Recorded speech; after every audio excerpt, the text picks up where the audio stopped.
നമസ്കാരം. കാലാവസ്ഥാ മുന്നറിയിപ്പുകൾക്ക് സശ്രദ്ധം കാതോർക്കേണ്ട മണിക്കൂറുകളാണ് ഇത്. ഈ വരുന്ന 29-ാം തീയതി ഞായറാഴ്ച വരെ ഇടിമിന്നലോട് കൂടിയ ശക്തമായ മഴ എന്നതാണ് പുതിയ കാലാവസ്ഥാ അറിയിപ്പ്. ഇടുക്കി, മലപ്പുറം, വയനാട് ജില്ലകളിൽ റെഡ് അലേർട്ടാണ്. പത്തനംതിട്ട, കോട്ടയം, എറണാകുളം, തൃശൂർ, പാലക്കാട്, കോഴിക്കോട്, കണ്ണൂർ ജില്ലകളിൽ ഓറഞ്ച് അലേർട്ട്. 60 കിലോമീറ്റർ വേഗതയിൽ കാറ്റ് വീശാൻ സാധ്യതയുള്ളതിനാൽ ജനങ്ങൾക്ക് ജാഗ്രത വേണം. കൂടുതൽ ശ്രദ്ധ വേണ്ടത് മലയോര മേഖലയിലും തീരദേശ മേഖലയിലും കഴിയുന്നവർക്കാണ്. ഈ മുന്നറിയിപ്പുകൾ കേട്ട് നമ്മൾ കരുതിയിരുന്നാലും ഭരണ നേതൃത്വത്തിന്റെ അലംഭാവങ്ങളിൽ മറഞ്ഞിരിക്കുന്ന ചില അപകടക്കുഴികൾ ആരുടെയും ജീവനെടുത്തേക്കാം. തൃശൂർ പൂങ്കുന്നം സ്വദേശി വിഷ്ണുദത്ത് എന്ന 32-കാരൻ ഇന്ന് മരിച്ചത് വെള്ളം നിറഞ്ഞ കുഴിയിൽ നിന്ന് സ്കൂട്ടർ വെട്ടിച്ചപ്പോൾ മറിഞ്ഞു വീണ് ബസ് കയറിയാണ്. ഒപ്പമുണ്ടായിരുന്ന അമ്മ ഗുരുതരാവസ്ഥയിൽ ചികിത്സയിലാണ്. കോർപ്പറേഷനെതിരെ പ്രതിഷേധം ഇരച്ചു കയറിയ ഈ സംഭവം നാട്ടുകാരുടെ പ്രശ്നങ്ങൾക്ക് അധികാരികൾ കൊടുക്കുന്നത് പുല്ലുവിലയാണ് എന്നതിന്റെ ഒടുവിലത്തെ ഉദാഹരണമാണ്. മഴ നനഞ്ഞും വീടുകളിൽ വെള്ളം കയറിയും റോഡിലെ വെള്ളക്കെട്ടിൽ വീണും വീഴാതെയും താങ്ങോ തണലോ സംരക്ഷണ ഭിത്തിയോ ഇല്ലാതെ കടലാക്രമണത്തെ നേരിട്ടും ഉരുൾപൊട്ടൽ ഭീതിയിൽ ഉരുകിയും കഴിയുന്ന കേരളത്തിലെ ലക്ഷക്കണക്കിന് ആളുകളുടെ കണ്ണുനീരിന് ഈ പെയ്യുന്ന മഴയേക്കാൾ ശക്തിയുണ്ടാകും. ആരുണ്ട് അത് കാണാൻ? ആരുണ്ട് അത് തുടയ്ക്കാൻ? എൻകൗണ്ടർ തുടങ്ങുന്നു. പ്രേക്ഷകർക്ക് സ്വാഗതം.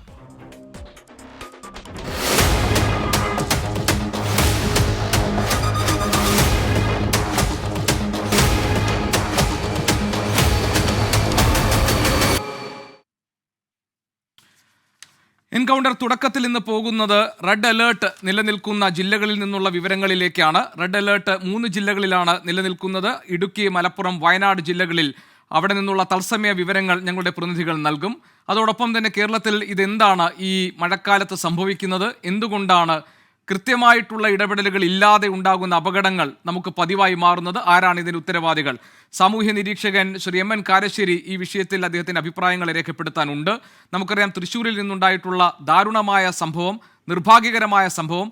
അതിന് തൃശൂർ കോർപ്പറേഷനെതിരെ പഴിചാരിയിരിക്കുകയാണ്, അവരെ കുറ്റപ്പെടുത്തുകയാണ് പ്രതിപക്ഷ കൗൺസിലർമാർ. ഇന്ന് MG റോഡിൽ നടന്ന പ്രതിഷേധം അതിൻ്റെ പ്രത്യക്ഷ തെളിവുകളായിരുന്നു.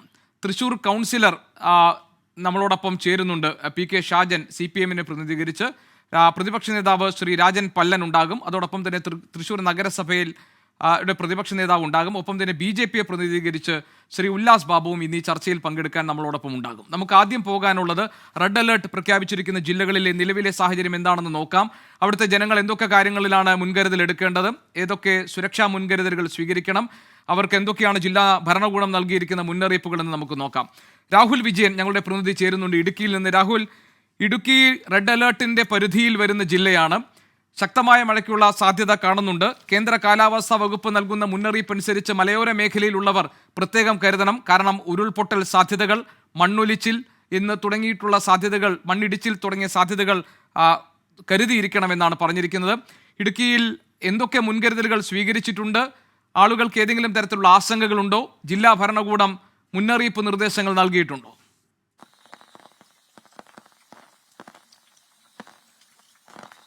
ഗോപികൃഷ്ണൻ, ഏറ്റവും പ്രധാനപ്പെട്ട കാര്യം റെഡ് അലേർട്ടിന്റെ പശ്ചാത്തലത്തിൽ പെയ്യുന്ന മഴ തന്നെയാണ്. കാരണം കഴിഞ്ഞ മണിക്കൂറുകളിലൊക്കെ ഇടുക്കി ജില്ലയിൽ പല ഭാഗത്തും ഏറ്റവും കൂടുതൽ മഴ ലഭിച്ചത് മൂന്നാർ, അതുപോലെ തന്നെ പീരുമേട്, ഈ മേഖലകളിലാണ്. കനത്ത മഴയാണ് പെയ്യുന്നത്. അത് ആശങ്കയ്ക്ക് ഇടയാക്കുന്ന വിധത്തിലുള്ള മഴയാണ് എന്നുള്ളതാണ് പ്രധാനമായും എടുത്തു പറയേണ്ടത്. അതിന്റെ പശ്ചാത്തലത്തിലാണ് ജില്ലാ ഭരണകൂടം നിയന്ത്രണങ്ങൾ ഏർപ്പെടുത്തിയിരിക്കുന്നത്. നാളെ വിദ്യാഭ്യാസ സ്ഥാപനങ്ങൾക്ക് അവധി പ്രഖ്യാപിച്ചിട്ടുണ്ട്. മാത്രമല്ല, വിനോദസഞ്ചാര മേഖലയിലെ നിയന്ത്രണവും അത് നീട്ടുകയും ചെയ്തിട്ടുണ്ട്. 28-ാം തീയതി വരെ ജലവിനോദങ്ങൾക്കും സാഹസിക വിനോദങ്ങൾക്കും നിയന്ത്രണം തുടരുമെന്ന് ജില്ലാ ഭരണകൂടം അറിയിച്ചിരിക്കുന്നു. മറ്റൊരു പ്രധാനപ്പെട്ട അറിയിപ്പ് വന്നത് ഈ ഗ്യാപ് റോഡ് വഴിയുള്ള യാത്രയാണ്. മൂന്നാർ ഗ്യാപ് റോഡ് നമുക്കറിയാം, കഴിഞ്ഞ വർഷങ്ങളിലൊക്കെ വ്യാപകമായി മണ്ണിടിച്ചിലുണ്ടായി, വലിയ തോതിൽ മണ്ണിടിച്ചിലുണ്ടായി, വഴി അടച്ചിടുന്ന സാഹചര്യം പോലും ഉണ്ടായിരുന്നു. പക്ഷേ ഇത്തവണ വഴി പൂർണ്ണമായിട്ടും അടച്ചില്ല. മഴ നിൽക്കുന്ന സാഹചര്യത്തിൽ രാത്രികാല യാത്രയ്ക്കാണ് നിരോധനം ഏർപ്പെടുത്തിയിരിക്കുന്നത്.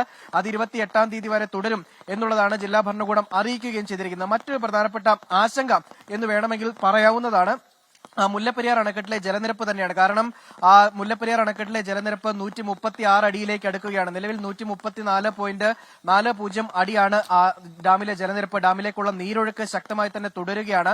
റൂൾ കർവ് പരിധി അനുസരിച്ച് 136 അടി ജലനിരപ്പ് മാത്രമേ പറ്റുകയുള്ളൂ. അത്രയും വെള്ളം മാത്രമേ സംഭരിക്കാൻ കഴിയുകയുള്ളൂ. അങ്ങനെ 136 അടിയിലേക്ക് ജലനിരപ്പ് ഉയർന്നാൽ സ്പിൽവേ ഷട്ടറുകൾ വഴി പെരിയാറിലേക്ക് വെള്ളം ഒഴുക്കുമെന്ന് തമിഴ്നാട് ഇന്ന് അറിയിക്കുകയും ചെയ്തിട്ടുണ്ട്. തമിഴ്നാട് വാട്ടർ അതോറിറ്റി, തമിഴ്നാട് ജലവിഭവ വകുപ്പ് ഇത് സംബന്ധിച്ചിട്ടുള്ള അറിയിപ്പ് രേഖാമൂലം കേരളത്തിന് കൈമാറുകയും ചെയ്തിട്ടുണ്ട്. ആദ്യത്തെ ഒരു വാണിംഗ് എന്ന നിലയ്ക്ക് അത് കണക്കാക്കാവുന്നതാണ്. അങ്ങനെയെങ്കിൽ ഈ പെരിയാറിൽ ഉൾപ്പെടെ ജലനിരപ്പ് ഉയരാനുള്ള സാധ്യതയുണ്ട്. വണ്ടിപ്പെരിയാർ, മഞ്ചുമല ഈ ഭാഗങ്ങളിലൊക്കെയുള്ള ആളുകൾക്ക് വലിയ ആശങ്ക ഈ ഘട്ടത്തിൽ തന്നെയുണ്ട്. മാത്രമല്ല, ഈ കഴിഞ്ഞ ദിവസങ്ങളിലൊക്കെ പെയ്ത മഴയെ തുടർന്ന് പെരിയാറിലെ ജലനിരപ്പ് കാര്യമായി തന്നെ ഉയർന്നു നിൽക്കുകയാണ്. അതിനിടയിൽ മുല്ലപ്പെരിയാർ കൂടി തുറന്നാൽ അവിടെ നിന്നുള്ള വെള്ളം കൂടി എത്തിയാൽ ആശങ്ക അത് സ്വാഭാവികമായിട്ടും ഉള്ളതാണ്. എന്തായാലും ആശങ്കപ്പെടേണ്ട സാഹചര്യം ഇല്ല എന്ന് രാഹുൽ, അവിടെ എവിടെയെങ്കിലും ദുരിതാശ്വാസ കേന്ദ്രങ്ങൾ പ്രവർത്തിക്കുന്നുണ്ടോ? ആരെയെങ്കിലും മാറ്റിപ്പാർപ്പിക്കേണ്ടതായിട്ടുണ്ടോ? ഇപ്പോൾ കേന്ദ്ര കാലാവസ്ഥാ വകുപ്പിന്റെ മുന്നറിയിപ്പ് വരുമ്പോൾ ഇതുപോലെ മലയോര മേഖലയിൽ കഴിയുന്നവർ, തീരപ്രദേശത്തുള്ളവരൊക്കെ ഏതെങ്കിലും തരത്തിലുള്ള അപകട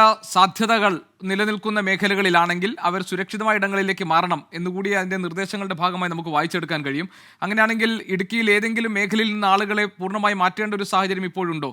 ആളുകൾക്ക് ആർക്കെങ്കിലും ഭീതിയുണ്ടോ, ഭയമുണ്ടോ? അത്തരം കാര്യങ്ങളിൽ എന്താണ് നമുക്ക് കിട്ടുന്ന വിവരങ്ങൾ? ജി.കെ, നിലവിൽ ഇടുക്കി ജില്ലയിൽ ഈ ക്യാമ്പുകളൊന്നും തുറന്നിട്ടില്ല. ആവശ്യമില്ല എന്നല്ല, തുറന്നിട്ടില്ല. മഴ ശക്തമാവുകയാണ് എങ്കിൽ മൂന്നാറിൽ ഉൾപ്പെടെയുള്ള മേഖലകളിലായിരിക്കും ആദ്യം ക്യാമ്പുകൾ തുറക്കേണ്ട ഒരു സാഹചര്യം വരിക. കഴിഞ്ഞ മഴ തുടങ്ങിയ സമയത്തും അത്തരം ഒരു സാഹചര്യമാണ് നമ്മൾ കണ്ടത്. MG കോളനി, അതുപോലെ തന്നെ അന്തോണിയാർ കോളനിയിൽ ഈ രണ്ട് കോളനികളിൽ താമസിക്കുന്ന ആളുകൾക്ക് അവിടെ സുരക്ഷിതമല്ലാത്ത സാഹചര്യമാണുള്ളത്. മഴ കനത്തു കഴിഞ്ഞാൽ ഏത് നിമിഷവും ഈ അപകടം ഉണ്ടാകാനുള്ള സാധ്യത മുന്നിൽ കണ്ടുകൊണ്ട് അവിടുത്തെ ആളുകൾ ക്യാമ്പിലേക്ക് മാറുന്നത് പതിവാണ്. അതൊഴിച്ച് മറ്റു കൂടുതൽ ആളുകളെ മാറ്റിപ്പാർപ്പിക്കേണ്ട ഒരു സ്ഥിതി നിലവിലില്ല എന്ന് ജില്ലാ ഭരണകൂടം അറിയിക്കുന്നുണ്ട്. പക്ഷേ ഏതെങ്കിലും വിധത്തിൽ ഉരുൾപൊട്ടൽ, മണ്ണിടിച്ചിൽ സാധ്യതാ മേഖലകളിൽ താമസിക്കുന്ന ആളുകൾ ഉണ്ടെങ്കിൽ അവർക്ക് ക്യാമ്പുകൾ സജ്ജീകരിക്കണമെങ്കിൽ അതിനുവേണ്ട നടപടികൾ സ്വീകരിക്കണമെന്ന് ജില്ലാ ഭരണകൂടം അതാത് വില്ലേജ് ഓഫീസർമാർക്ക്, മാത്രമല്ല ഇപ്പോൾ വന്നിരിക്കുന്നത് ഈ ഉരുൾപൊട്ടൽ, മണ്ണിടിച്ചിൽ സാധ്യതാ ജില്ലകളിൽ അവിടെ ജില്ലാ ഭരണകൂടം നൽകുന്ന, അതോടൊപ്പം തന്നെ ദുരന്ത നിവാരണ അതോറിറ്റി ഒക്കെ നൽകുന്ന മുന്നറിയിപ്പുകൾ പാലിക്കണം എന്ന് ജനങ്ങളോടൊരു അഭ്യർത്ഥനയുണ്ട്. ആ തരത്തിൽ എന്തെങ്കിലും മുന്നറിയിപ്പുകൾ ഇപ്പോൾ നൽകിയിട്ടുണ്ടോ രാഹുൽ?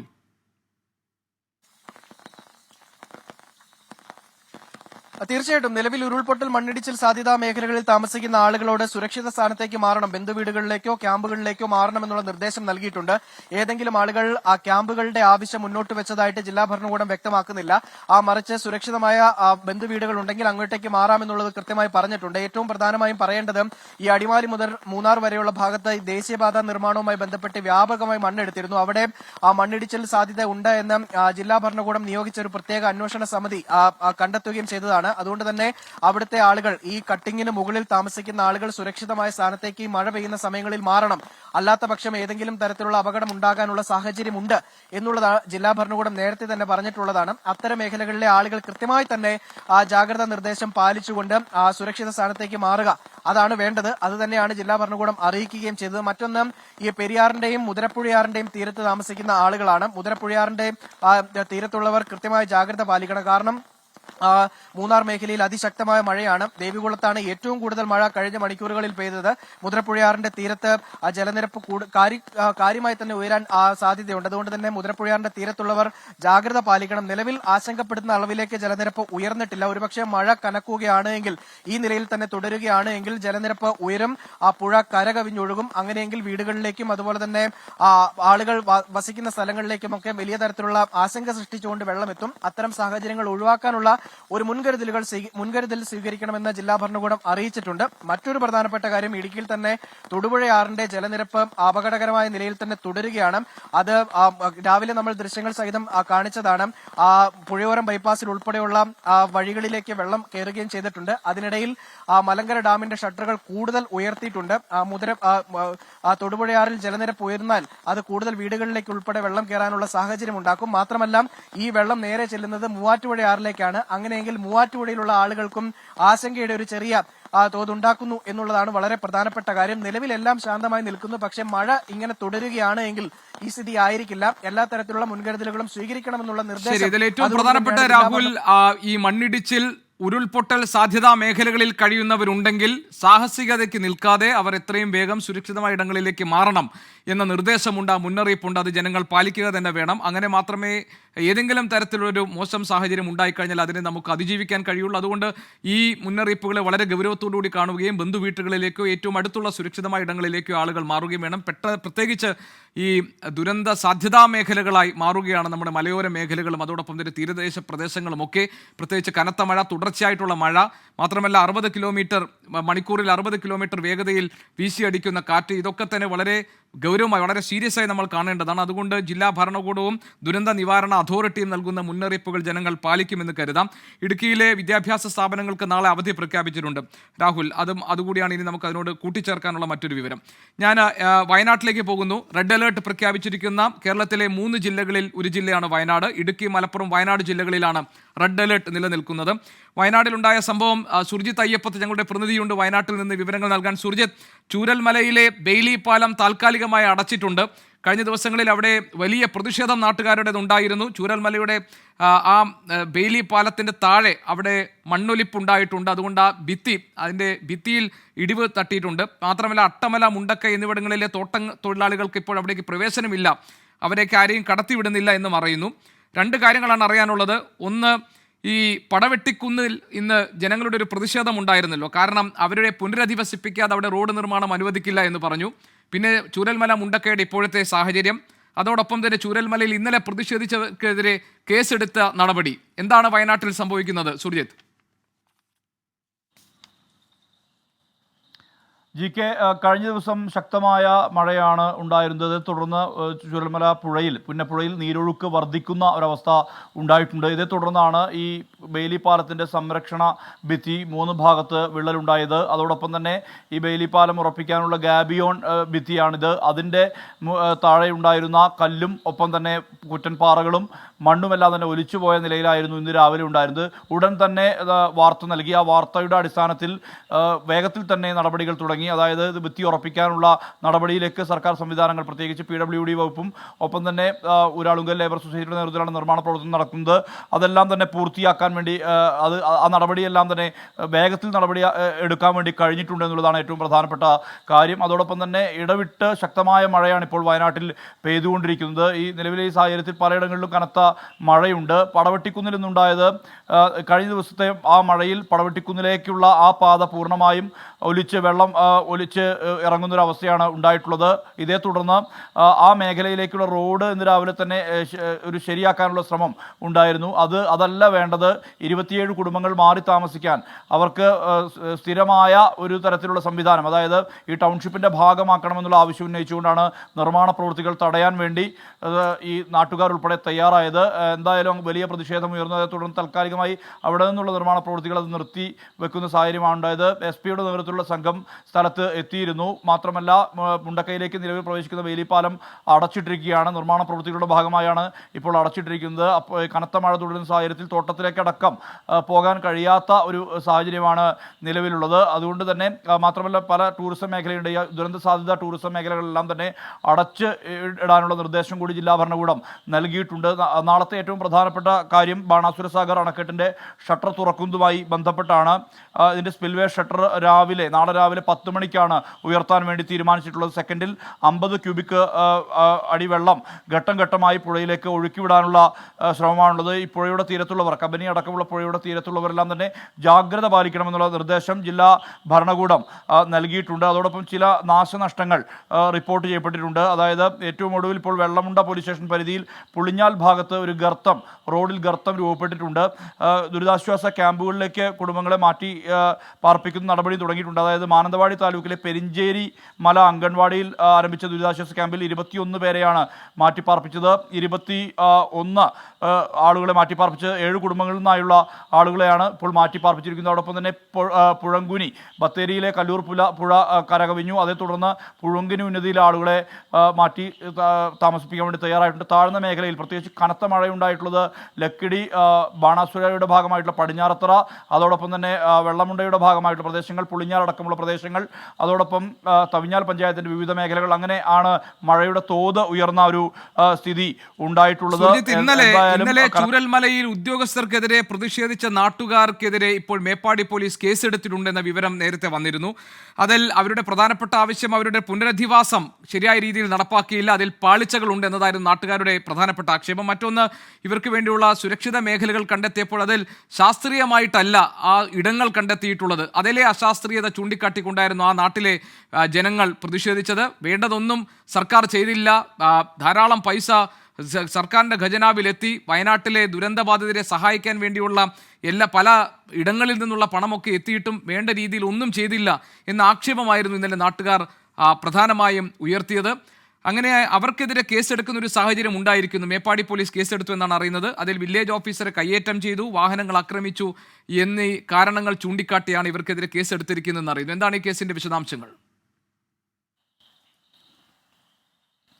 ഇന്നലെയാണ് കനത്ത പ്രതിഷേധം രൂപപ്പെട്ടത്. അതിൽ പ്രധാനപ്പെട്ട കാര്യം, ആ മേഖലയിൽ ഈ 3 വാർഡുകളിലെയും, അതായത് 10, 11, 12 വാർഡുകൾ, അത് ദുരന്തബാധിത മേഖലകൾ തന്നെയാണ്. ആ മേഖലയിലുള്ള ആളുകൾക്കെല്ലാം തന്നെ ആശ്വാസധനം, അതായത് ദൈനംദിനം സർക്കാർ നൽകുന്ന 300 രൂപയും ഒപ്പം ഈ വീട്ടുവാടക ഉൾപ്പെടെ നൽകണമെന്നുള്ള ആവശ്യമാണ് പ്രധാനമായും ഉന്നയിക്കപ്പെട്ടത്. ആ ആവശ്യങ്ങൾ നിറവേറ്റണം എന്നുള്ള ഒരു ആവശ്യമാണ്.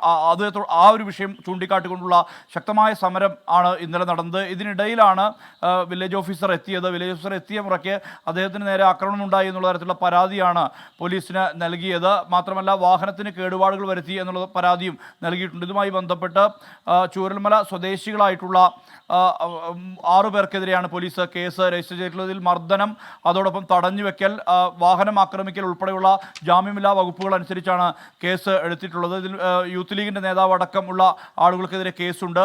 ആ കേസിൻ്റെ പശ്ചാത്തലത്തിൽ ഇന്ന് വലിയ പ്രതിഷേധമുണ്ടായിരുന്നു. ജനകീയ സമിതിയുടെ നേതൃത്വത്തിലാണ് ഇന്ന് മേപ്പാടിയിൽ പ്രതിഷേധ പരിപാടി നടന്നത്. ഇത് വ്യാജ കേസാണ്, ഇത് പിൻവലിക്കണമെന്ന് ആവശ്യപ്പെട്ടുകൊണ്ടുള്ള ഒരു തരത്തിലുള്ള ഒരു ആവശ്യം ഉന്നയിച്ചുകൊണ്ടുള്ള പ്രതിഷേധമാണ് ഇന്ന് ഉടലെടുത്തത്. ഇന്ന് വലിയ രീതിയിലുള്ള പ്രതിഷേധം. ഇന്ന് വൈകിട്ട് കനത്ത മഴയെ അവഗണിച്ച് പോലും നാട്ടുകാരും ജനപ്രതിനിധികളും അടക്കമുള്ള ആളുകൾ ഈ പ്രതിഷേധത്തിന് നേതൃത്വം നൽകാൻ വേണ്ടി എത്തിയിരുന്നു.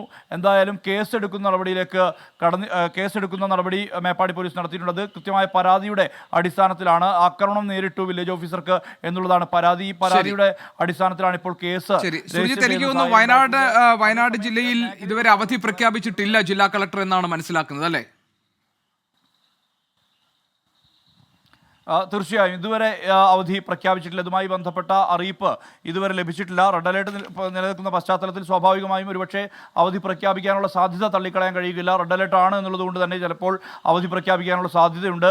അതേസമയം ചില മേഖലകളൊക്കെ വെള്ളക്കെട്ടിലായിട്ടുണ്ട്. പനമരത്തിൻ്റെ മേഖലകൾ, അതോടൊപ്പം തന്നെ ഇവിടെ തൊട്ടടുത്തുള്ള പ്രദേശം ആയിട്ടുള്ള ഈ കൽപ്പറ്റയുടെ ഭാഗമായിട്ടുള്ള മണിയങ്കോട് ഉൾപ്പെടെയുള്ള പ്രദേശങ്ങളിൽ കമ്പളക്കാട്ടേക്ക് പോകുന്ന റോഡൊക്കെ വെള്ളക്കെട്ടിൽ ഇതിനകം തന്നെ ആയിട്ടുണ്ട്. മഴ ഇടവിട്ട് തുടരുന്നുണ്ട്. ഇന്ന് രാത്രിയിലെ സാഹചര്യം കൂടി കണക്കിലെടുത്താകും ഇനി ഒരുപക്ഷെ അവധി പ്രഖ്യാപനത്തിലേക്ക്. ശരി, സുർജിത് അയ്യപ്പത്താണ് വയനാട്ടിൽ നിന്ന് വിവരങ്ങൾ നൽകിയത്. വയനാട് റെഡ് അലേർട്ടിന്റെ പരിധിയിൽ വരുന്ന ജില്ലയാണ്, മലയോര മേഖലയാണ്, കൂടുതൽ ജാഗ്രത ആവശ്യമായ ഇടമാണ്, ഉരുൾപൊട്ടൽ സാധ്യത മേഖലകൾ നിലനിൽക്കുന്നുണ്ട്. അതുകൊണ്ട് തന്നെ ജനങ്ങൾ കൂടുതൽ ജാഗ്രതയോടുകൂടി നിൽക്കേണ്ട ഇടമാണ്. റെഡ് അലേർട്ട് പ്രഖ്യാപിച്ചതിൽ ഇപ്പോൾ വയനാട് ജില്ലയിൽ കൂടിയാണ് ഇനി ഒരു അവധി പ്രഖ്യാപിക്കാനുള്ളത്. ജില്ലാ കളക്ടർ ഒരുപക്ഷെ വരും മണിക്കൂറുകളിൽ അവധി പ്രഖ്യാപിച്ചേക്കും എന്ന് കരുതാം. നമ്മളോടൊപ്പം സാമൂഹ്യ നിരീക്ഷകൻ ശ്രീ MN കാരശ്ശേരി ചേരുന്നുണ്ട്. കാരശ്ശേരി മാഷെ, എനിക്ക് തോന്നുന്നു താങ്കൾ കുറച്ചു കാലം വിദേശത്തായിരുന്നു. താങ്കൾ തിരിച്ചു വരുമ്പോഴും നമ്മുടെ നാടിന് കാര്യമായ മാറ്റങ്ങളൊന്നും സംഭവിച്ചിട്ടില്ല. മഴക്കാലത്ത് റോഡുകൾ വെള്ളക്കെട്ടുകൾ തന്നെ. ഇപ്പോൾ വെള്ളം കാണാൻ ആളുകൾക്ക് വീട്ടിന് പുറത്തിറങ്ങണ്ട, കാരണം വീട്ടിനകത്തേക്ക് വെള്ളം കയറി തുടങ്ങിയിട്ടുണ്ട്. ഇന്ന് തൃശ്ശൂരിലുണ്ടായ അപകട മാഷ് കണ്ടല്ലോ, നമ്മളെ അക്ഷരാർത്ഥത്തിൽ വേദനിപ്പിക്കുന്നു. ഒരു ചെറുപ്പക്കാരൻ അമ്മയും കൊണ്ട് ക്ഷേത്രത്തിൽ ദർശനത്തിന് പോകുമ്പോഴാണ് ഒരു കുഴിയിൽ വെള്ളം നിറഞ്ഞു, അത് വെട്ടിക്കാൻ നോക്കിയപ്പോൾ വീണ് അദ്ദേഹത്തിന് മുകളിലൂടെ ബസ് കയറി ഇറങ്ങി ഒരു മരണമുണ്ടായത്. നമ്മുടെ നാട്ടിൽ കാര്യമായ മാറ്റങ്ങളൊന്നും ഉണ്ടാകുന്നില്ല. പക്ഷേ പല വിദേശ സന്ദർശനങ്ങളുമൊക്കെ നമ്മുടെ മന്ത്രിമാർ നടത്തിയിരുന്നു. അവിടുത്തെ വികസന മാതൃകകൾ കടം കൊണ്ട് അതിൻ്റെ അതേ രീതിയിൽ നമ്മുടെ നാട്ടിൽ നടപ്പാക്കുമെന്ന് പ്രഖ്യാപിച്ചിരുന്നു. മഴക്കാലത്തിന് തൊട്ട് മുൻപ് റോഡിലെ കുഴി അടയ്ക്കണമെന്ന സാമാന്യമായ ജനങ്ങളോട് കാണിക്കേണ്ട ഉത്തരവാദിത്തം പോലും കാണിച്ചിട്ടില്ല. കാരശ്ശേരി മാഷ്, എന്താണ് നമ്മുടെ നാട്ടിൽ സംഭവിക്കുന്നത്? ഗോപി, സത്യം പറഞ്ഞാൽ വളരെ ലജ്ജയോടുകൂടിയാണ് ഞാൻ ഈ ചർച്ചയിൽ പങ്കെടുക്കുന്നത്. എന്നുവെച്ചാൽ ഈ 21-ാം നൂറ്റാണ്ടിൽ ആളുകൾക്ക് നടന്നു പോകാനും വാഹനത്തിൽ സഞ്ചരിക്കാനും യോഗ്യമായ രീതിയിൽ റോഡുകൾ പരിപാലിക്കണം എന്ന കാര്യത്തിന് നമുക്ക് ചാനലിൽ ചർച്ച നടത്തേണ്ടി വരികയാണ്. ആരോടാണ് നമ്മൾ പറയുന്നത്? ജനപ്രതിനിധികളോട്. അല്ലെങ്കിൽ പാലത്തിൻ്റെ മുകളിൽ മണ്ണിടണം എന്ന് പറയാൻ വേണ്ടി പൗരന്മാർ ഹൈക്കോടതിയെ സമീപിക്കുകയാണ്. ആലോചിച്ച് എന്തൊരു കഷ്ടമാണ്.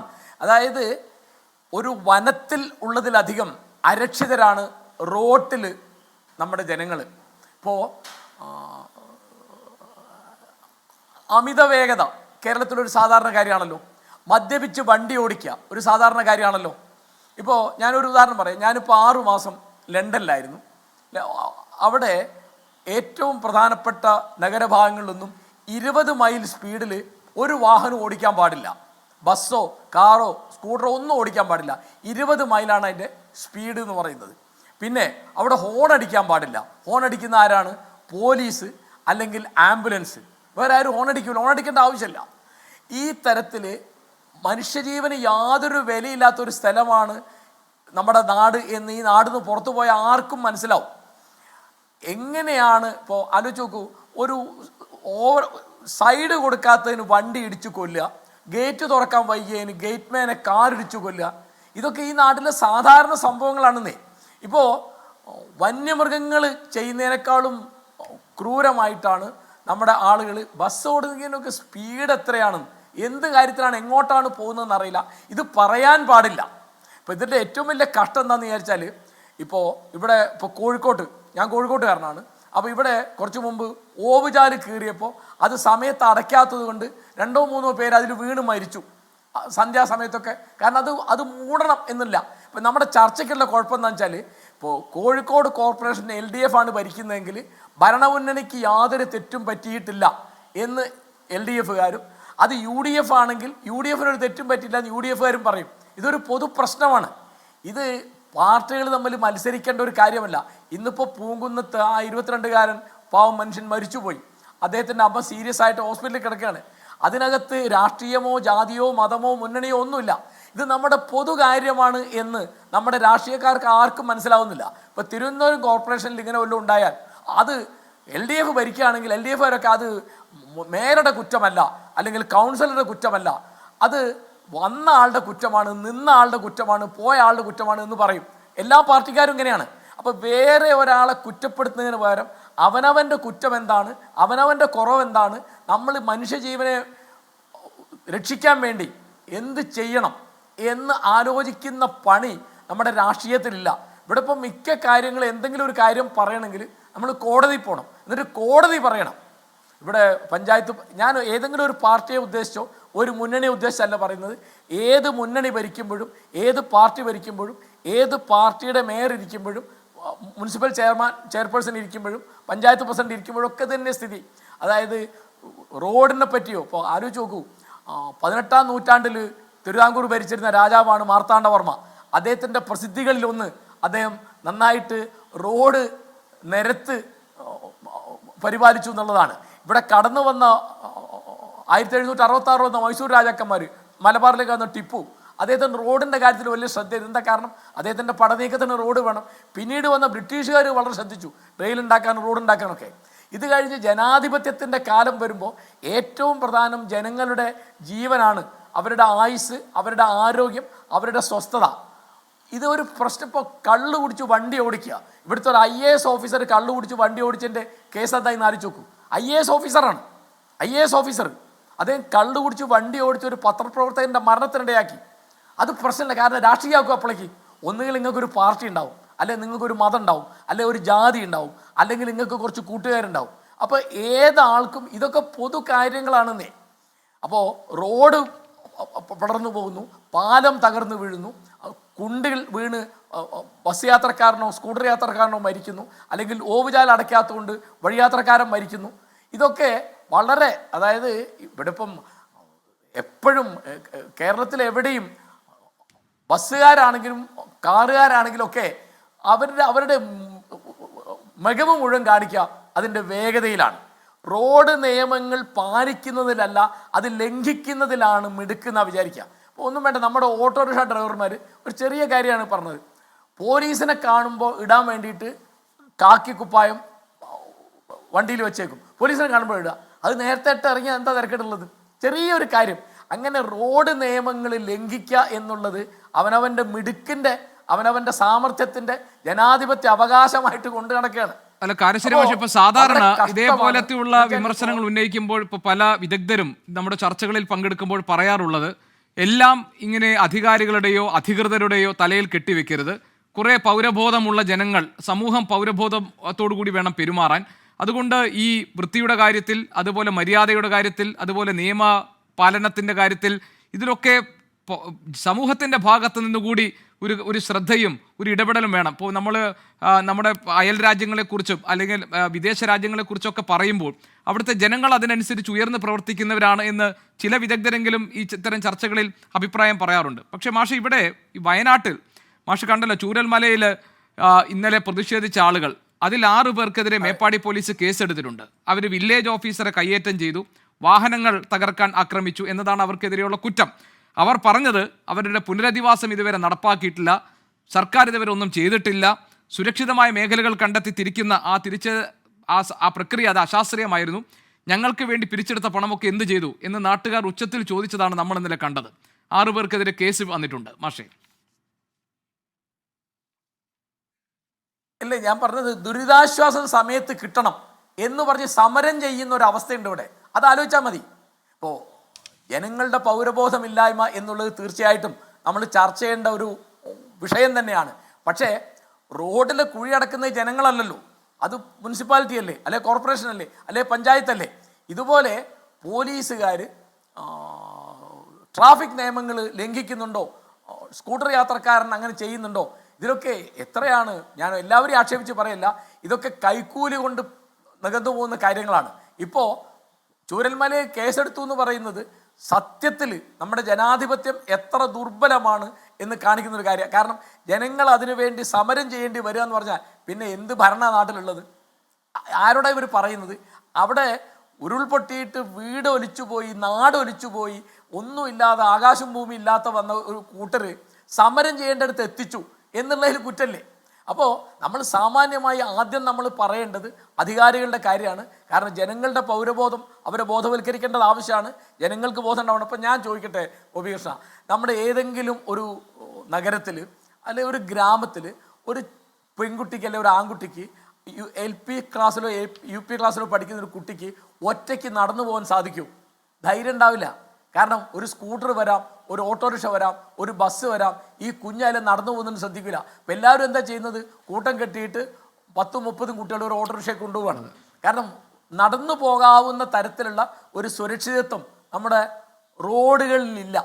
ഒറ്റയ്ക്ക് ഒരു സ്ത്രീ നടന്നു പോകില്ലല്ലോ 5 മണി 6 മണി കഴിഞ്ഞാൽ കേരളത്തിൽ. അപ്പോൾ വലിയ വനങ്ങളിലാണെങ്കിൽ അവിടെ വന്യമൃഗങ്ങളുണ്ട്, നരിയുണ്ട്, പുലിയുണ്ട്, കരടിയുണ്ട്, സിംഹമുണ്ട് എന്ന് വിചാരിക്കാം. ഇതിനേക്കാൾ ഭീകരമാണ് നമ്മുടെ ബസ്സുകൾ, നമ്മുടെ കാറുകൾ, പലപ്പോഴും നമ്മുടെ പോലീസ്. അപ്പോൾ ഈ ചർച്ച ചെയ്യേണ്ട കാര്യം എന്ന് പറയുന്നത് അധികാരികൾ, അതായത് ജനപ്രതിനിധികൾ ചെയ്യേണ്ടത് അവനവൻ്റെ ചുമതല എന്താണെന്ന് ആലോചിക്കുക. ജനപ്രതിനിധികൾ എന്ത് ചെയ്യും, ജനങ്ങൾ എന്ത് ചെയ്യണമെന്ന് ആലോചിക്കും, ജനങ്ങൾ എന്ത് ചെയ്യും, ജനപ്രതിനിധി ചെയ്യണമെന്ന് ആലോചിക്കും, എന്നിട്ട് തർക്കിക്കും, കാര്യം നടക്കൂല. അപ്പം അങ്ങനെ വീണ് മരിക്കാൻ, അങ്ങനെ അപകടത്തിൽപ്പെട്ട് കയ്യും കാലും ഒടിഞ്ഞ് കാലാകാലത്തേക്ക് കടന്നു പോകാൻ നിർഭാഗ്യവശാൽ വിധിക്കപ്പെട്ട ധാരാളം ആളുകളുടെ ഒരു പ്രദേശമാണ് കേരളം. ഇവിടെ നിയമവാഴ്ച എന്ന് പറയുന്നതും പൗരബോധം എന്ന് പറയുന്നതും രണ്ടും ഒരുമിച്ച് പോകേണ്ടതാണ്. അതെ മാഷെ, ഇനിയിപ്പോൾ നമുക്ക് മാഷ് നേരത്തെ പറഞ്ഞ ഈ തൃശ്ശൂരിലെ ഒരു സാഹചര്യം നമുക്ക് നോക്കാം. തൃശ്ശൂരിലാണ് ഇന്ന് ഈ പൂങ്കുന്നം സ്വദേശി വിഷ്ണുദത്ത് ദാരുണമായ ഒരു അന്ത്യമുണ്ടായത്. അതായത് പൊട്ടിപ്പൊളിഞ്ഞൊരു റോഡായിരുന്നു, അതിൽ വെള്ളമുണ്ടായിരുന്നു. വിഷ്ണുദത്ത് ആ റോഡ് 2 വീലറിൽ വന്നിട്ട് ആ ഗട്ടർ, ആ കുഴി കട്ട് ചെയ്തങ്ങ് പോകുമായിരുന്നു. അപ്പോഴാണ് മറിഞ്ഞു വീഴുന്നതും ബസ് മുകളിലൂടെ കയറി ഇറങ്ങുന്നതും. നമുക്ക് സത്യത്തിൽ അത്തരം വാർത്തകൾ പറയാൻ തന്നെ വിഷമമാണ്. നമ്മുടെ റോഡുകളിൽ പൊലിയുന്ന ജീവൻ. വലിയ പ്രതിഷേധം ഇന്നുണ്ടായി മാഷെ. ഇന്ന് MG റോഡിൽ വലിയ പ്രതിഷേധമുണ്ടായി.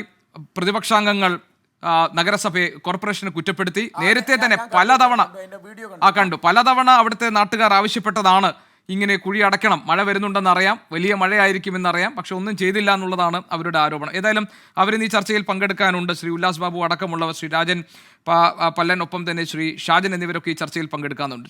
ശ്രീ രാജൻ പല്ലൻ, ഇത് എന്തുകൊണ്ടാണ് അവിടെ സംഭവിക്കുന്നത്? അതായത് നേരത്തെ പലതവണ പരാതിപ്പെട്ടിട്ടും പലതവണ ആവശ്യപ്പെട്ടിട്ടും കോർപ്പറേഷൻ ഒന്നും ചെയ്തില്ല എന്ന് നിങ്ങൾ ആക്ഷേപം ഉന്നയിക്കുന്നത് കണ്ടു. അതാണോ യഥാർത്ഥത്തിലുണ്ടായ സംഭവം?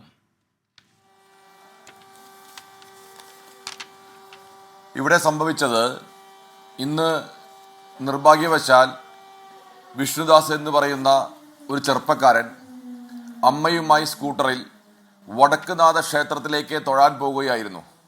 ഏകദേശം 7:45-8 മണിക്ക് അദ്ദേഹം MG റോഡിലൂടെ ക്ഷേത്രത്തിലേക്ക് പോകുമ്പോൾ ഒരു കുഴി കണ്ടപ്പോൾ ആ കുഴിയിൽ ചാടാതിരിക്കാൻ വേണ്ടി സ്കൂട്ടർ വെട്ടിച്ചപ്പോൾ സ്കൂട്ടർ വീഴുകയും റൈറ്റ് സൈഡിലേക്ക് ഈ ചെറുപ്പക്കാരൻ വീഴുകയും അമ്മ ലെഫ്റ്റ് സൈഡിലേക്ക് വീഴാനുണ്ടായത്.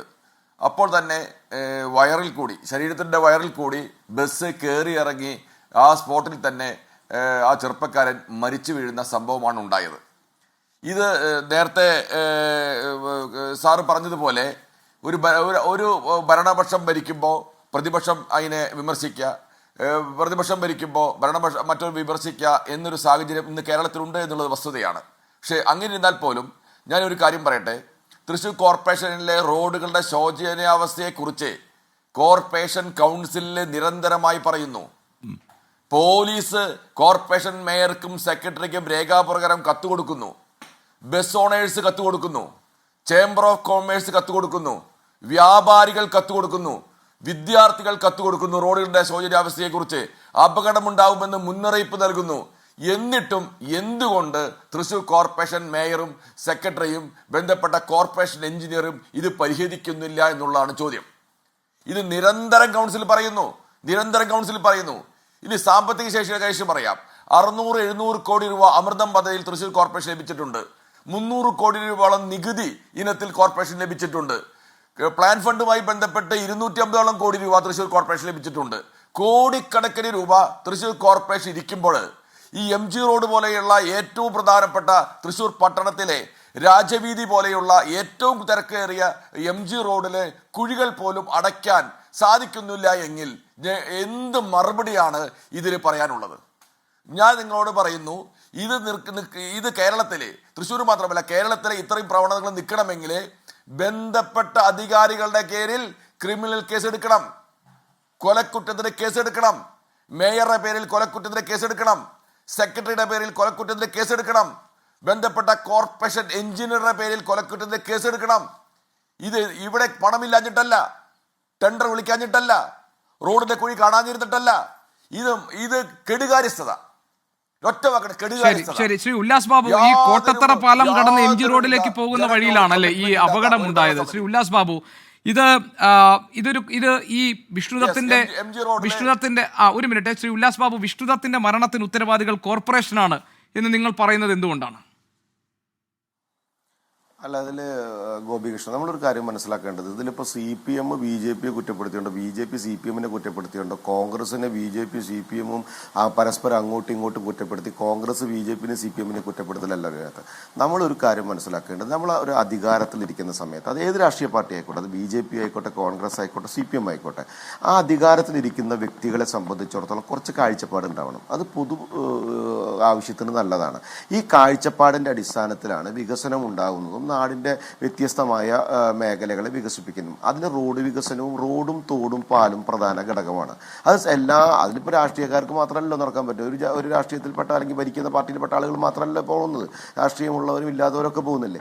ഈ തൃശ്ശൂർ കോർപ്പറേഷനെ സംബന്ധിച്ചിടത്തോളം ഉണ്ടാകുന്നൊരു പ്രയാസം എന്താ വെച്ചാൽ, ഒരു കാരണവശാലും ഒരു വിഷനും ഇല്ലാത്തൊരു പ്രവൃത്തിയാണ് പോയിക്കൊണ്ടിരിക്കുന്നത്. ഇപ്പോൾ MG റോഡ് പോട്ടെ, ഇനി കുറുപ്പ റോഡുണ്ട് അവിടെ, നിങ്ങൾ ആലോചിച്ച് നോക്കണം. ഇതിപ്പോൾ ഗോപികൃഷ്ണൻ്റെ 24 വിളിച്ചിട്ട് ആ കുട്ടികളോടൊന്ന് പോകാൻ പറയും. നിങ്ങൾ തന്നെ റിപ്പോർട്ട് ചെയ്തിട്ടുണ്ടായിരുന്നു. അവിടെ ഒരു 1.5 അടിക്ക് കോൺക്രീറ്റ് ചെയ്ത് പൊന്തിച്ചിട്ടുണ്ട് ഒരു road, Kurup road to Kurukkanchery. വലിയ പദ്ധതിയായിട്ട് അവർ കൊണ്ടുവന്നതാണ്. ഈ സംഭവം പൊന്തിക്കുന്ന സമയത്ത് പഴയ റോഡ് ലെവലിൽ ഉണ്ടായിരുന്ന ഒരു കടകളുണ്ട് അവിടെ, അതൊക്കെ താഴ്ത്തിക്കാക്കി. ഇപ്പം ഈ വെള്ളം മുഴുവൻ താഴ്ത്തിക്കുക, അതിന് കാര്യം പണിതിട്ടില്ല. നിങ്ങൾ എന്ത് അടിസ്ഥാനത്തിലാണ്? ഇവിടെ കുറേ ഉദ്യോഗസ്ഥന്മാരെന്ന് പറയപ്പെടുന്നവരിക്കുന്നുണ്ട്. അവരെ കാര്യങ്ങൾ കൈകാര്യം ചെയ്യാൻ ഇവിടെ അധികാരത്തിലിരിക്കുന്ന ഭരണകർത്താക്കൾക്ക് അതിനുള്ള ബാധ്യതയില്ല. ഇപ്പോൾ ഒരു പയ്യൻ മരിച്ചു, സമരം നടത്തി, അവിടെ പ്രകടനം നടത്തി, സമരം നടത്തി, പോലീസ് അറസ്റ്റ് ചെയ്തു, കേസെടുത്തു. അതുകൊണ്ടായില്ലല്ലോ. ആ കുടുംബത്തിന് ആ കുട്ടി നഷ്ടപ്പെട്ടു. ആ അമ്മയെ ഞാൻ മെഡിക്കൽ കോളേജിൽ പോയി കണ്ടത് ആളാണ് ഞാൻ ഇന്ന്. നിങ്ങൾ മനസ്സിലാക്കണം, തലയുടെ ബാക്കിൽ വലിയൊരു കുഴിയായിട്ടാണ് കിടക്കുന്നത്. കോമ സ്റ്റേജിൽ അമ്മ കിടക്കുന്നത്. റിബുകൾ മുഴുവൻ പൊട്ടി. അവർ ജീവിതകാലം മുഴുവൻ ഈ ദുരിതം അനുഭവിക്കണം. ഈ കുഴി ചെറിയതല്ലാന്ന്. ഇവിടുത്തെ ഒരു MG റോട്ടത്തെ വിഷയമല്ല, അവിടുത്തെ സകല ഡിവിഷനിലും. ഷാജൻ ചേട്ടൻ സ്വാഭാവികമായിട്ട് അവിടെ ഉണ്ടല്ലോ. ഷാജൻ ചേട്ടനോട് ചോദിച്ചു നോക്കൂ, യാഥാർത്ഥ്യം ചോദിച്ചു നോക്കൂ. എല്ലാ ഡിവിഷനിലും ഈ പ്രശ്നം. ഇനി പോയിക്കോട്ടെ, വേറെ ഏത് റോഡുകളിലേക്ക് കടന്നാലും കേരളത്തിൽ മൊത്തം അങ്ങനെയില്ല. ഇപ്പോൾ ഞാൻ നിങ്ങളുടെ സ്റ്റുഡിയോയിലേക്ക് വരാനായിട്ട് അരമണിക്കൂർ വൈകി. എന്താ കാരണം? ഈ ഹൈക്കോടതിയിൽ അവിടെ നിന്ന് ഈ ദൂരം വരെ എത്താനായിട്ട് ആകെ 2.5-3 കിലോമീറ്ററേ ഉള്ളൂ. എത്ര സമയം എടുത്തു? 1 മണിക്കൂറോളം എടുത്തു. 5 മണിക്കൂർ യാത്ര ചെയ്തിട്ടാണ് ഞാൻ തൃശ്ശൂരിൽ നിന്ന് എറണാകുളത്ത് എത്തിയത്. 5 മണിക്കൂർ യാത്ര ചെയ്തിട്ട്.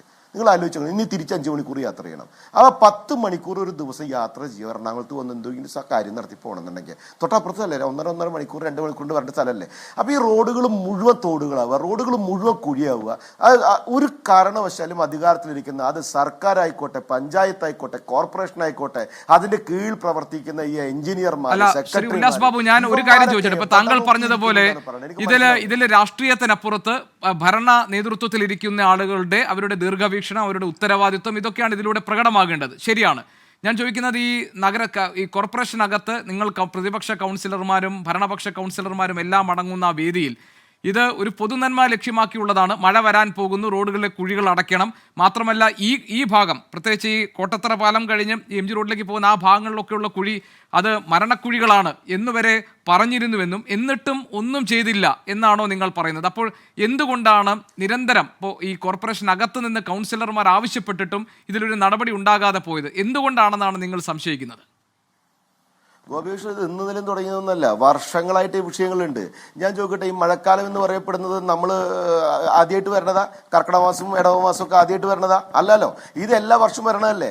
ഈ എല്ലാ വർഷവും ഇത് വരുന്ന സമയത്ത് ഇപ്പൊ നിങ്ങൾ തന്നെ നിലമ്പൂർ ഇലക്ഷൻ ഉണ്ടായി, കോൺഗ്രസിനൊരു ബീറ്റ്, CPM-ന് ബീറ്റ്, BJP-ക്ക് ഒരു ബീറ്റ്, എല്ലായിടത്തും സ്ഥലത്ത് കൊണ്ടുപോയിട്ട് ആളുകളെ നിർത്തി നിങ്ങൾ ആ സംഭവം ഭംഗിയായിട്ട് റിപ്പോർട്ട് ചെയ്യുന്നില്ലേ? ഒരു വ്യവസ്ഥ കൊണ്ട് നടക്കുമ്പോൾ അതിന് സിസ്റ്റം ഉണ്ടാക്കുന്നില്ലേ? ഇത് തന്നെയാണ് ഒരു ഭരണം സംവിധാനത്തിൽ ഇരിക്കുന്ന സമയത്ത് ആ കോർപ്പറേഷനകത്ത് ആ നാട്ടിൽ വരാൻ പോകുന്ന വർഷകാലം വരുന്നു. അതിനകത്ത് എടുക്കേണ്ട കാര്യങ്ങൾ, ശുചീകരണ പ്രവർത്തനങ്ങൾ, ആരോഗ്യപരമായ പ്രവർത്തനങ്ങൾ, റോഡ്, തോട്, ഇതൊക്കെ കൃത്യമാക്കേണ്ട ഉത്തരവാദിത്തമുണ്ട്.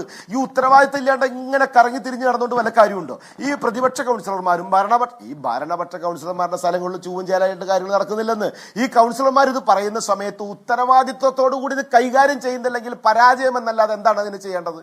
4-5 കൊല്ലമായില്ലേ? ഏത് സ്ഥലത്താണ് ഇവരുടെ റോഡുകൾ കൃത്യമായിട്ടുള്ളത്? ചോറും മറ്റോണ്ട് ഒട്ടിച്ച് ജാതിയാണ് ഈ ടാറോട്ട് ഒട്ടിച്ച് പോകുന്നവന്മാർ.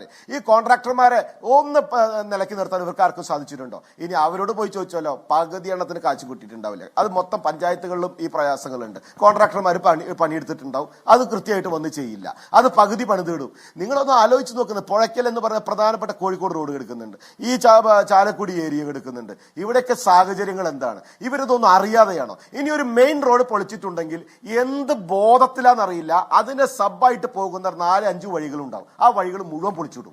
അപ്പൊ ഇവർക്ക്, ഈ ഉത്തരവാദിത്തപ്പെട്ട ഉദ്യോഗസ്ഥർക്ക് ഇതേ ഒരു മെയിൻ വഴി പൊളിക്കുന്ന സമയത്ത് തൊട്ടപ്പുറത്ത് കൂടെ പോകാനും ഇപ്പുറത്ത് കൂടെ പോകാനും സാഹചര്യം ഉണ്ടെങ്കിൽ അതും ഓടി വന്ന് പൊളിക്കുന്ന ഒരു സാഹചര്യം ഉണ്ടാവുന്ന സിസ്റ്റം എന്താ ഇത്ര കാലമായിട്ട് ഇതുവത്തെ? ഇനി ഒരു ടാർ ഇട്ടു നിൽക്കുക, പിറ്റേ ദിവസം കൊണ്ടുവരും ഒരു കുട്ടി JCB കൊണ്ടുവരും, അല്ലെങ്കിൽ 4 മറ്റേ പിക്കാസും കൊണ്ടുവരും, അത് നേരെ നടുമുളിക്കും. അപ്പൊ അത്രയും നേരം ഇല്ലാത്ത ഒരു പൈപ്പും കൊണ്ട് ഇവൻ കൊണ്ടുവരും. അപ്പൊ പൈപ്പ് ഈ ഉദ്യോഗസ്ഥന്മാർ അവർക്ക് മാത്രമല്ല, ശ്രീ ഉല്ലാസ് ബാബു, ഇപ്പൊ ഞാൻ പറഞ്ഞത് ഇതിൽ രാഷ്ട്രീയം മാറ്റി നിർത്തി കഴിഞ്ഞാൽ ഈ പെരുമഴയത്ത് റോഡിന്റെ കുഴി അടയ്ക്കുന്നത് നമുക്ക് കാണാം. അതായത് മഴ വളരെ അപ്രതീക്ഷിതമായിട്ട് ഇതുവരെ സംഭവിക്കാത്തത് ഇപ്പോൾ സംഭവിക്കുന്നത് പോലെ. ഇത് തൃശ്ശൂർ മാത്രമല്ല, ഇത് എല്ലാ സ്ഥലവും. ഇപ്പൊ കാരശ്ശേരി മാഷക്കാരനെ പറ്റി പറഞ്ഞു. ഞാൻ ശ്രീ PK ഷാജന് പറയാനുള്ളത് കൂടി നമുക്ക് കേൾക്കണമല്ലോ. ശ്രീ PK ഷാജൻ, ഇപ്പോൾ ഞാൻ പറഞ്ഞത്, ഇപ്പോൾ നഗരസഭാ യോഗത്തിനകത്ത് കൗൺസിലർമാർ ഉന്നയിക്കണമെന്നില്ല, നിങ്ങളെ നേതാക്കൾ തന്നെ അതിലൂടെ നടന്നു പോകുമ്പോഴും വാഹനങ്ങളിലൂടെ പോകുമ്പോഴും അറിയാം അവിടുത്തെ കുഴിയുടെ അവസ്ഥ. മഴ വരുമെന്ന് അറിയാം. ഒരു കാര്യമായി എന്തെങ്കിലും ഒന്ന് ചെയ്തിരുന്നെങ്കിൽ ഇന്ന് ആ വിഷ്ണുദത്ത് എന്ന് പറയുന്ന 22 വയസ്സുകാരൻ നമ്മളോടൊപ്പം ഉണ്ടാകുമായിരുന്നു, അല്ലേ? അപ്പോൾ ഇത് നഗരസഭയുടെ വീഴ്ചയാണ് എന്ന ആക്ഷേപത്തിൽ നിന്ന് അതിനെ മറികടക്കാൻ നിങ്ങൾക്ക് എന്തെങ്കിലും ന്യായം പറയാനുണ്ടോ? ഞാനതിൽ ന്യായം പറഞ്ഞ് മറികടക്കാനായിട്ട് ഉദ്ദേശിക്കണില്ല. എന്തായാലും വളരെ ദുഃഖകരമായ അന്തരീക്ഷത്തിലാണ് ഇന്ന് നമ്മുടെ ചർച്ച. ഒരു 32 വയസ്സുള്ള ഒരു പയ്യൻ മരണപ്പെട്ടു എന്ന് പറഞ്ഞാൽ എല്ലാവരും ദുഃഖിക്കുന്നതാണ്. ആ ദുഃഖം എല്ലാവരും പങ്കുവയ്ക്കുക. ഇവിടെ ചർച്ച ചെയ്ത് കഴിഞ്ഞപ്പോൾ കാലങ്ങളായിട്ട് ഇവിടെ ഒന്നും ചെയ്യണില്ല എന്ന നിലയിലുള്ള ചർച്ചയിലേക്ക് പോവുകയാണ്. ഒരു മാസം മുമ്പല്ലേ പൂരം നടന്നത്. പൂരത്തിൻ്റെ സമയത്ത് എല്ലാ റോഡുകളും, ചില റോഡുകൾ ടാർ ചെയ്യുക, ചില റോഡുകൾ ഓട്ടടയ്ക്കുക, പൂരം വരുന്ന വഴികളെല്ലാം കൃത്യമായി അത് റിപ്പയർ ചെയ്യുക. ഈ വർക്ക് പൂർണ്ണമായി നടത്തിയത് കോർപ്പറേഷനും ബന്ധപ്പെട്ട അധികാരികളും കൂടിയിട്ടാണ്. അതിനുശേഷം റിവ്യൂ നടന്നപ്പോൾ കളക്ടറാണ് യോഗം വിളിച്ചു ചേർത്തത്. കളക്ടർ യോഗം വിളിച്ച് മന്ത്രിമാരുടെ, ഇപ്പോൾ കേന്ദ്രമന്ത്രി അടക്കമുള്ള സുഹൃത്തുക്കളുടെ സാന്നിധ്യത്തിൽ ചർച്ച ചെയ്തു. പൂരത്തിന് ആവശ്യമായ സജ്ജീകരണങ്ങൾ റോഡ് റിപ്പയർ ചെയ്തതായി. മിക്കവാറും എല്ലാ റോഡുകളും റിപ്പയർ ചെയ്തു, വളരെ കൃത്യമാക്കി എന്ന് എല്ലാവരും അംഗീകരിക്കുന്നതല്ലേ. അന്തസ്സായി നടത്തി എന്ന് പൂരത്തിന് ശേഷം എല്ലാവരും പറഞ്ഞതല്ലേ. ആ സമയം കഴിഞ്ഞാണ് വീണ്ടും ഒരു വമ്പിച്ച മഴ പെയ്യുന്ന ഏർപ്പാട് വന്നത്. ആ മഴ വരുമെന്ന് വരുമെന്ന് കണ്ടപ്പോൾ മുൻകൂട്ടി മേയർ അനുമതി കൊടുത്തു. ഓരോ ഡിവിഷനിലേക്കും ആവശ്യമായ പൈസ, റോഡുകൾ ചാലുകൾ വൃത്തിയാക്കുന്നതിന് ഹെൽത്ത് ഇൻസ്പെക്ടർമാർക്കും എഇമാർക്കും പ്രത്യേക പൈസ അത് കൊടുത്ത് അവർ ചെയ്തതിൻ്റെ കൂടി ഫലമാണ് തൃശ്ശൂർ കോർപ്പറേഷൻ ഇന്ന് വെള്ളത്തിലാകാത്തത് എന്ന് യാഥാർത്ഥ്യബോധത്തോടു കൂടി ചിന്തിക്കുന്ന ആളുകൾക്ക് അറിയാം.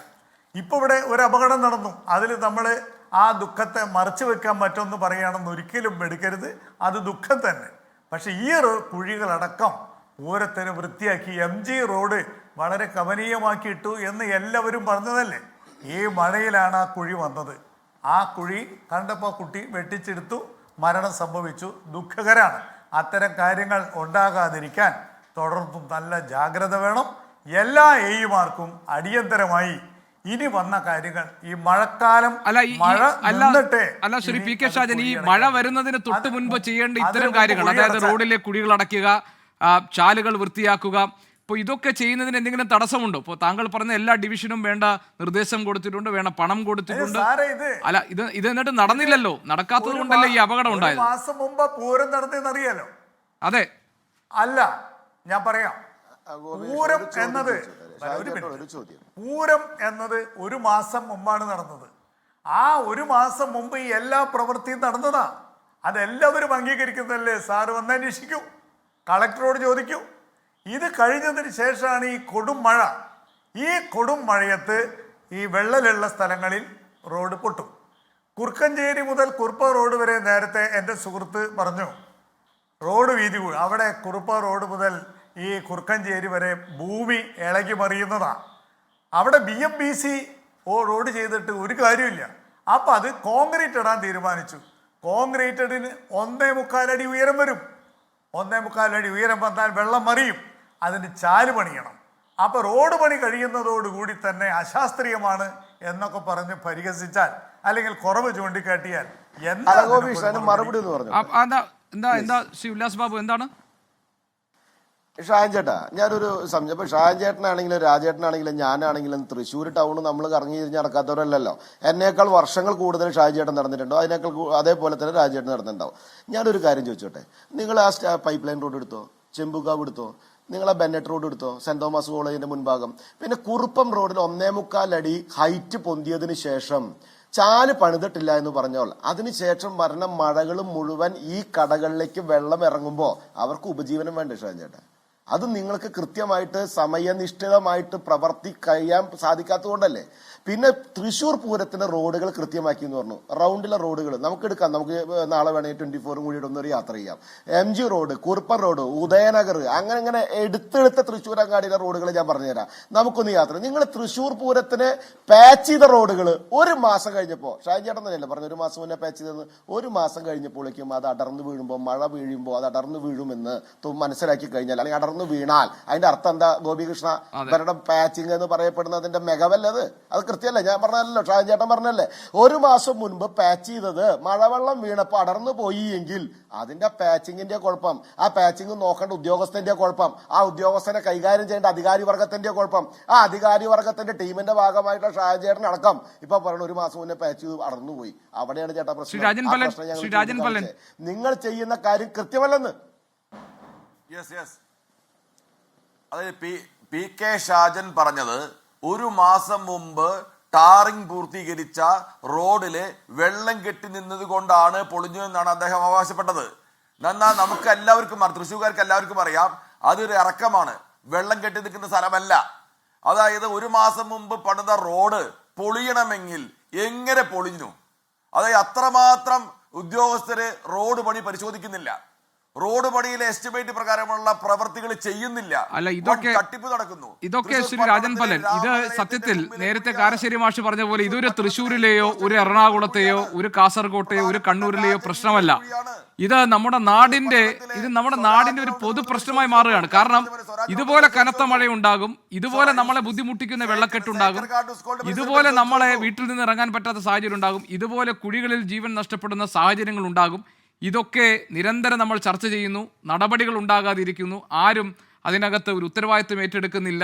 ഇത് എല്ലാവരുടെയും, ഇത് റോഡ് പൊതു സ്വത്താണെന്നും നമ്മുടെ നാട്ടുകാരുടെ ജീവൻ വിലപ്പെട്ടതാണെന്നും അത് സംരക്ഷിക്കേണ്ട ഉത്തരവാദിത്വം നമുക്ക് ഓരോരുത്തർക്കാണെന്നും ഒക്കെയുള്ള ബോധ്യത്തിൽ നിന്നാണ് ഇതൊക്കെ മാറേണ്ടത്. ഏതായാലും തൃശ്ശൂരിലുണ്ടായത് ഇന്ന് അങ്ങേയറ്റം നിർഭാഗ്യകരമായ സംഭവമാണ്, അങ്ങേയറ്റം വേദനയുണ്ടാക്കുന്ന സംഭവമാണ്. ഒരിടത്തും ഇതുപോലുള്ള കാര്യങ്ങൾ ഇനി ഉണ്ടാകാതിരിക്കട്ടെ. അതിനുവേണ്ടിയുള്ള നടപടികൾ, ഇടപെടലുകൾ അത് ഭരണകക്ഷി ചെയ്തില്ലെങ്കിൽ പ്രതിപക്ഷം അത് തിരുത്തിക്കാനും കഴിയട്ടെ. ഏതായാലും ഈ ചർച്ചയിൽ പങ്കെടുക്കാനെത്തിയ നിങ്ങൾ 3 പേർക്കും നന്ദി.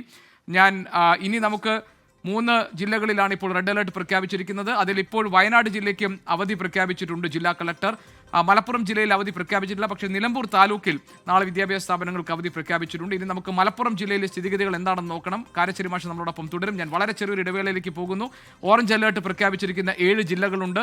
മലയോര മേഖലകളിലും തീരപ്രദേശങ്ങളിലും കഴിയുന്നവർ ജാഗ്രത പാലിക്കണം എന്ന നിർദ്ദേശം വന്നിട്ടുണ്ട്. അതോടൊപ്പം തന്നെ ജില്ലാ ഭരണകൂടവും ദുരന്ത നിവാരണ അതോറിറ്റിയും നൽകുന്ന മുന്നറിയിപ്പുകൾ അത് കൃത്യമായി, ആ സന്ദേശങ്ങൾ കൃത്യമായി മനസ്സിലാക്കി അതിനനുസരിച്ച് പ്രവർത്തിക്കുകയും വേണം.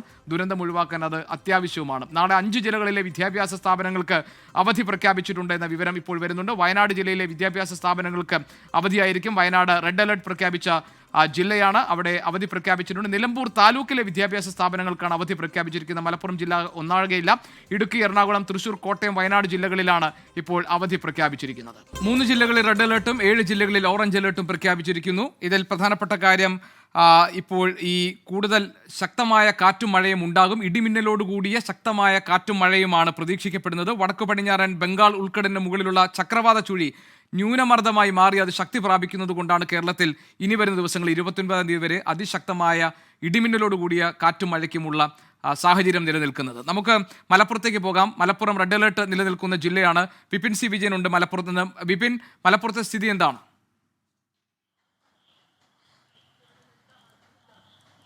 GK, മുൻകാലങ്ങളിൽ പ്രകൃതിക്ഷോഭം കൊണ്ട് വിറങ്ങലിച്ച ജില്ലയാണ് മലപ്പുറം. അതുകൊണ്ട് തന്നെ മഴ കനക്കുമ്പോൾ അതിൻ്റെതായിട്ടുള്ള ആശങ്കയുണ്ട്. പ്രത്യേകിച്ച് നിലമ്പൂർ മേഖലയിൽ അവിടെ ചാലിയാർ നിറഞ്ഞൊഴുകുകയാണ്. അതിശക്തമായ കുത്തൊഴുക്കാണ് ചാലിയാറിൽ ഉണ്ടാവുന്നത്. തീരെ താഴ്ന്ന പ്രദേശങ്ങളിലേക്ക് വെള്ളം കയറി തുടങ്ങിയിട്ടുണ്ട്. അതുകൊണ്ട് തന്നെ ആ തീരത്തുള്ളവർ അവർ ജാഗ്രത പാലിക്കണം. അടുത്ത ബന്ധുവീടുകളിലേക്കോ അല്ലെങ്കിൽ പറയുന്ന ക്യാമ്പുകളിലേക്കോ മാറി താമസിക്കണം എന്നുള്ള ഒരു ജാഗ്രതാ നിർദ്ദേശം ഇതിനോടകം തന്നെ വന്നിട്ടുണ്ട്. ഒപ്പം തന്നെ നാടുകാണി ചുരത്തിലേക്കൊക്കെ പോകുമ്പോൾ കുറച്ചുകൂടി ജാഗ്രത ഈ ഘട്ടത്തിൽ വേണം എന്നുള്ളതാണ് പറഞ്ഞിരിക്കുന്നത്. മണ്ണിടിച്ചിലിനുള്ള ഒരു സാധ്യതയുണ്ട്. കഴിഞ്ഞ ദിവസങ്ങളിൽ ഓറഞ്ച് അലേർട്ട് ആയിരുന്നു എന്നുണ്ടെങ്കിലും ഇടവിട്ട് കനത്ത മഴ, ഇതാണ് ജില്ലയിൽ പൊതുവെ നിൽക്കുന്ന ഒരു കാലാവസ്ഥയുള്ളത്. പുഴകളൊക്കെ തന്നെ നിറഞ്ഞു വരികയാണ്.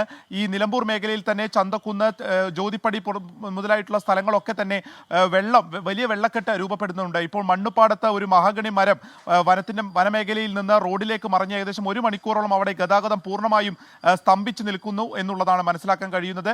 ഇങ്ങനെ പൊന്നാനിയിലേക്ക് വരികയാണെങ്കിൽ കടൽക്ഷോഭം അവിടെ ഉണ്ടാവുന്നുണ്ട്. ഒപ്പം തന്നെ കാറ്റടിച്ചിട്ട് ഇന്നലെ രാത്രിയൊക്കെ വലിയ രീതിയിലുള്ള കാറ്റായിരുന്നു. അങ്ങനെ അവിടുത്തെ വൈദ്യുതി ബന്ധം താറാപാറായിട്ടുണ്ട്. മലപ്പുറം കോട്ടപ്പടി ടൗണിൽ ഉൾപ്പെടെ വലിയ വെള്ളക്കെട്ടുകൾ രൂപപ്പെടുന്നു എന്നുള്ളത് കൂടിയാണ് എടുത്തു പറയേണ്ടത്. റെഡ് അലർട്ട് ആവുമ്പോൾ ഇനി കൂടുതൽ ഒരു ശ്രദ്ധ വേണ്ടതുണ്ട്.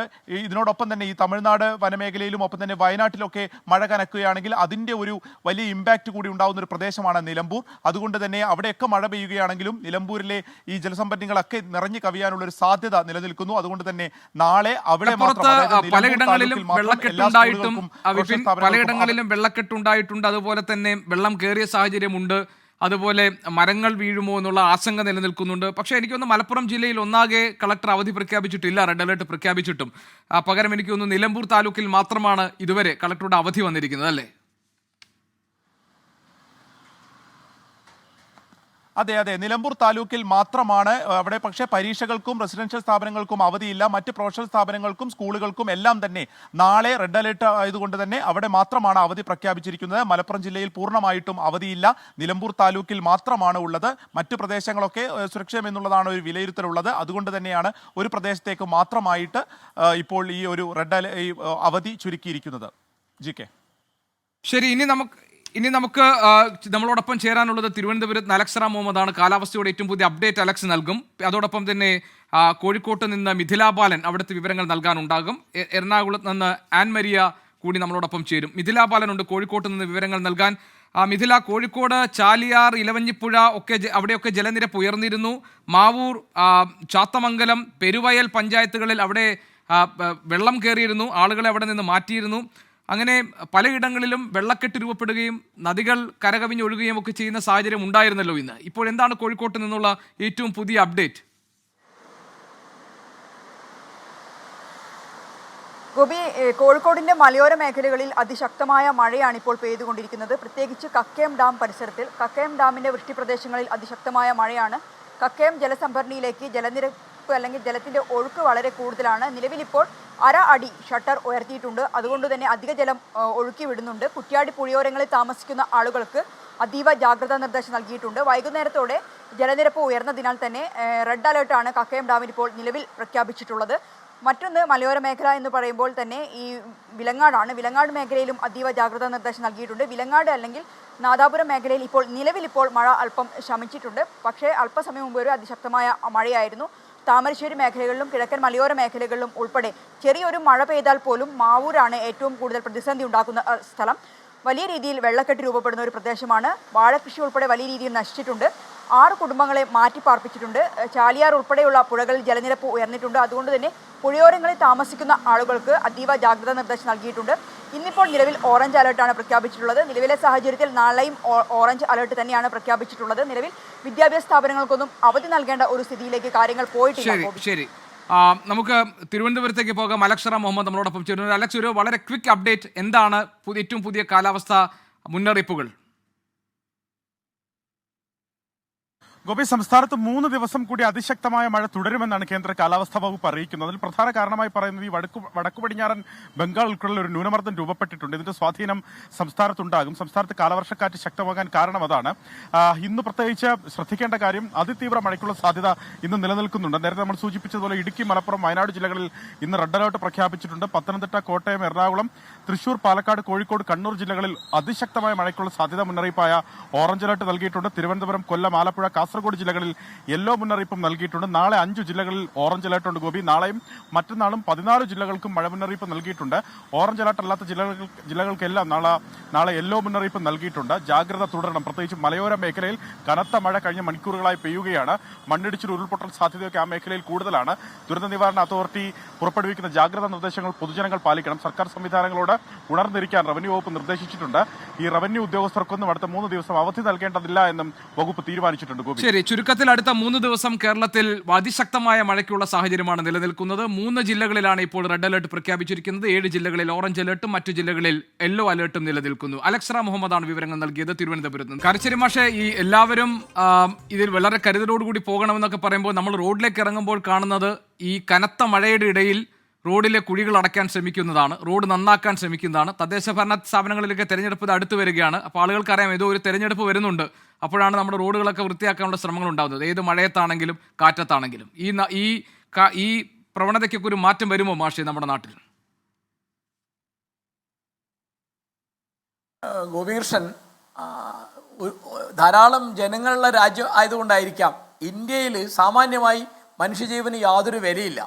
രാജാധിപത്യത്തിൻ്റെ കാലത്ത് വ്യക്തികൾക്കൊരു പ്രാധാന്യമില്ല, വ്യക്തിയുടെ ജീവൻ ഒരു വിലയില്ല, എല്ലാം രാജാവിന് വേണ്ടിയാണ്. ജനാധിപത്യം എന്ന് പറയുന്നത് ഒരു വ്യക്തിയുടെ ജീവൻ വളരെ വില പിടിച്ചതാണ്, ഒരു വ്യക്തിയുടെ അന്തസ്സ് വളരെ വില പിടിച്ചതാണ് എന്ന് പറയുന്ന രാഷ്ട്രീയമാണ് ജനാധിപത്യം എന്ന് പറയുന്നത്.